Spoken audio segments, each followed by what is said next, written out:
Inhumanoids! Inhumanoids! The evil that lies within.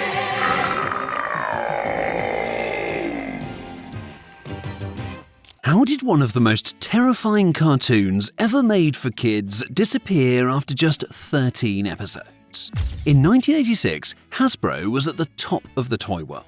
Transformers was a phenomenon, G.I. Joe was absolutely everywhere, every new toy line seemed to become a hit. So when the company announced its next major franchise, expectations were, shall we say, sky high. This time, however, Hasbro wasn't betting on robots or soldiers. It was betting on nightmares.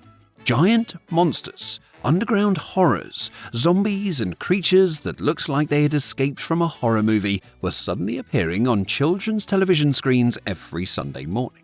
And for a brief moment, Inhumanoids looked like it could become Hasbro's next billion-dollar franchise. The toys were huge, the animation was impressive, the monsters were unforgettable. Yet, less than a year later, the franchise was effectively dead. No second season, no major continuation, no massive comeback.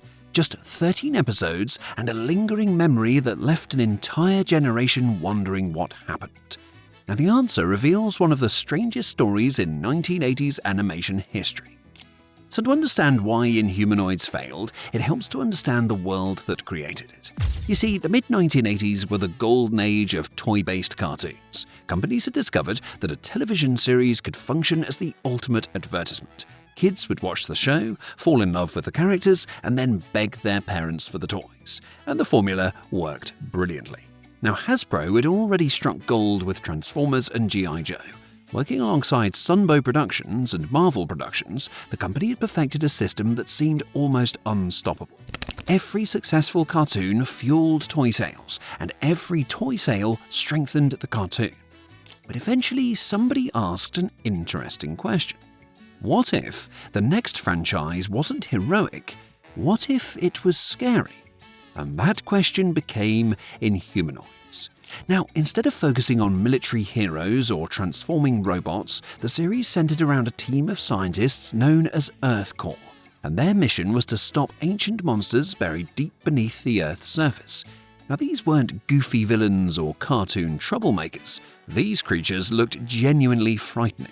And the most famous was Decompose, a skeletal monster capable of turning people into zombie-like servants. And then there was Tendril, a massive plant creature that spread destruction wherever it went. And leading them all was Metlar, a towering demon-like monster who commanded the power of the Earth's molten core. Now, even by modern standards, the designs were unsettling. And for children watching in 1986, they were unforgettable. Now, the series didn't shy away from horror imagery either. Characters were transformed into monsters, cities were threatened with destruction, the atmosphere felt darker than almost anything else airing alongside it. Although the cartoons featured colourful adventures and straightforward battles, Inhumanoids felt closer to a monster movie. And that was exactly what made it special. Kids had never seen anything quite like it. The creative teams behind Transformers and G.I. Joe brought the same level of ambition to the project, but this time they leaned heavily into horror. The storytelling was more serialized, the stakes felt a little bit higher, and the monsters seemed genuinely dangerous. And for many viewers, Inhumanoids wasn't just another cartoon, it was the scary cartoon. Hasbro backed that vision with an equally ambitious toy line. Instead of focusing primarily on the heroes, the company made the villains the stars. And the three main Inhumanoids were enormous action figures standing around 14 inches tall. Now, compared to most toys on store shelves, they looked gigantic. Kids literally couldn't ignore them. Decompose featured an opening rib cage that could trap smaller figures inside. Metlar looked like a demon emerging from a volcano. Tendril resembled a living nightmare made from vines and roots. The figures were incredibly detailed and unlike anything most toy companies were producing at the time. For a while, everything seemed to be working. But then the problems started. Ironically, many of the same things that made Inhumanoids unique also limited its potential audience. Parents who happily bought a heroic soldier or a transforming robot weren't always eager to purchase a giant zombie skeleton for their children. The horror theme that attracted many kids also made some adults uncomfortable. And that created a challenge in the toy aisle. You see, the figures were also expensive. Their large size and detailed construction made them cost significantly more than many competing action figures. During a decade when children were already asking for Transformers, G.I. Joe, He-Man, Thundercats, and dozens of other toy lines, convincing parents to also spend money on giant monster toys wasn't always that easy. And then there was the other issue: Hasbro itself. Now, under most circumstances, Inhumanoids would have been considered reasonably successful. Some reports suggest the toy line generated tens of millions of dollars in revenue during its first year. Now, for most companies, that would have been an impressive result. But Hasbro wasn't comparing Inhumanoids to average toy lines. It was comparing it to Transformers and G.I. Joe, and those franchises had completely changed expectations. You see, when a company becomes accustomed to blockbuster success, anything less can start to look disappointing. So suddenly, Inhumanoids wasn't competing against rival toy companies. It was competing against two of the biggest toy franchises in history. And that was a battle it simply couldn't win. Now, there was also a problem with how the series was introduced. Rather than launching as a major standalone program, Inhumanoids originally appeared as part of a syndicated package called Super Sunday. Now, the block included several different Hasbro properties, including Gem and the Holograms, Robotics, and Bigfoot and the Muscle Machines. While Inhumanoids eventually earned its own 13-episode run, the setup revealed something important. Hasbro wasn't treating the show as a long-term creative investment. It was treating it as a product test. If the toys sold, the show would continue. If they didn't, it would disappear. So the cartoon's future was tied directly to merchandise performance. And there was another obstacle standing in its way as well: Sunday mornings. Now, today that might not sound very significant, but during the 1980s, Saturday mornings were the center of the children's television universe. Networks poured enormous resources into Saturday programming because that's when kids were watching, of course. Now, Sunday morning audiences were smaller. Advertising opportunities were weaker, building a loyal fan base became much more difficult. Even viewers who loved the show sometimes struggled to find it consistently. Everything about Inhumanoids seemed to be working against itself. The monsters were too scary for some parents, the toys were too expensive for some families, the ratings potential was limited by its time slot, and Hasbro's expectations were almost impossibly high. Eventually, the numbers simply weren't strong enough, and when the first season ended, so did the franchise's momentum.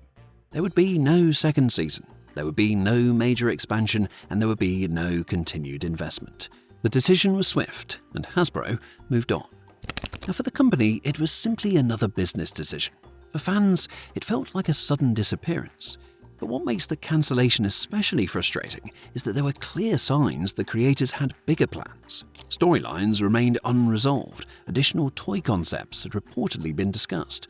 The world of Inhumanoids still had room to grow. But none of it happened. The franchise was effectively abandoned, and even the accompanying comic book series from Marvel ended after only a handful of issues.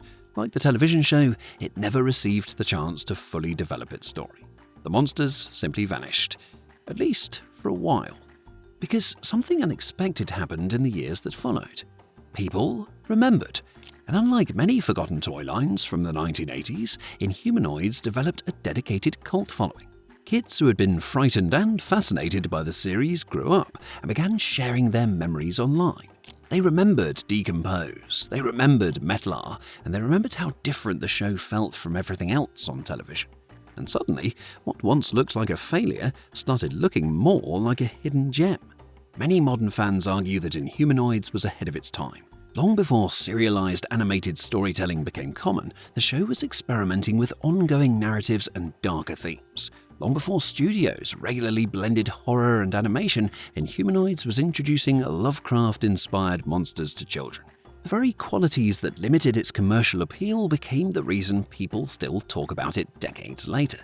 Its legacy continues to survive through collectors, fan communities, and occasional appearances in Hasbro crossover comics.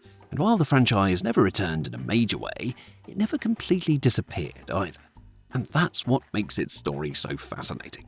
The rise and fall of Inhumanoids wasn't caused by bad animation, weak characters, or poor ideas.